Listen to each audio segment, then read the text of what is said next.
I had this story from one who had no business to tell it to me, or to any other.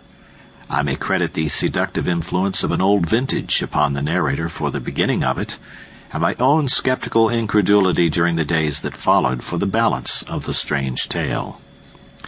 When my convivial host discovered that he had told me so much, and that I was prone to doubtfulness, his foolish pride assumed the task the old vintage had commenced, and so he unearthed written evidence in the form of musty manuscript and dry official records of the British Colonial Office to support many of the salient features of his remarkable narrative.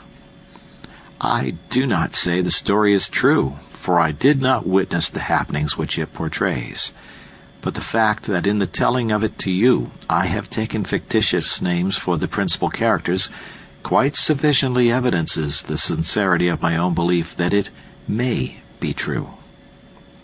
The yellow, mildewed pages of the diary of a man long dead, and the records of the Colonial Office dovetail perfectly with the narrative of my convivial host, and so I give you the story as I painstakingly pieced it out from these several various agencies. If you do not find it credible, you will at least be as one with me in acknowledging that it is unique, remarkable, and interesting. From the records of the Colonial Office and from the dead man's diary, we learn that a certain young English nobleman, whom we shall call John Clayton, Lord Greystoke, was commissioned to make a peculiarly delicate investigation of conditions in a British West Coast African colony from whose simple native inhabitants another European power was known to be recruiting soldiers for its native army, which it used solely for the forcible collection of rubber and ivory from the savage tribes along the Congo and the Aruwimi. The natives of the British colony complained that many of their young men were enticed away through the medium of fair and glowing promises, but that few, if any, ever returned to their families. The Englishmen in Africa went even further, saying that these poor blacks were held in virtual slavery, since after their terms of enlistment expired, their ignorance was imposed upon by their white officers, and they were told that they had yet several years to serve. And so the Colonial Office appointed John Clayton to a new post in British West Africa, but his confidential instructions centered on a thorough investigation of the unfair treatment of black British subjects by the officers of a friendly European power. Why he was sent is, however, of little moment to this story, for he never made an investigation, nor, in fact, did he ever reach his destination. Clayton was the type of Englishman that one likes best to associate with the noblest monuments of historic achievement upon 1,000 victorious battlefields. A strong, virile man, mentally, morally, and physically. In stature he was above the average height.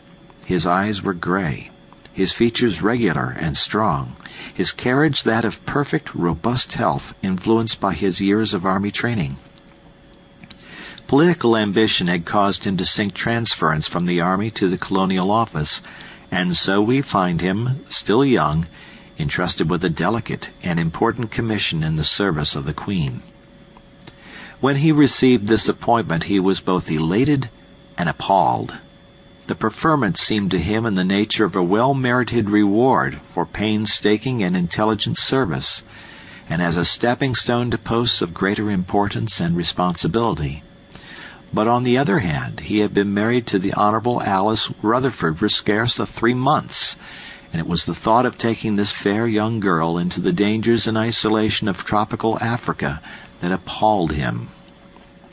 For her sake he would have refused the appointment, but she would not have it so. Instead, she insisted that he accept, and indeed, take her with him. There were mothers and brothers and sisters, and aunts and cousins to express various opinions on the subject, but as to what they severally advised, history is silent. We know only that on a bright May morning in 1888, John, Lord Greystoke, and Lady Alice sailed from Dover on their way to Africa. A month later they arrived at Freetown, where they chartered a small sailing vessel, the Fuwalda, which was to bear them to their final destination. And here John, Lord Greystoke,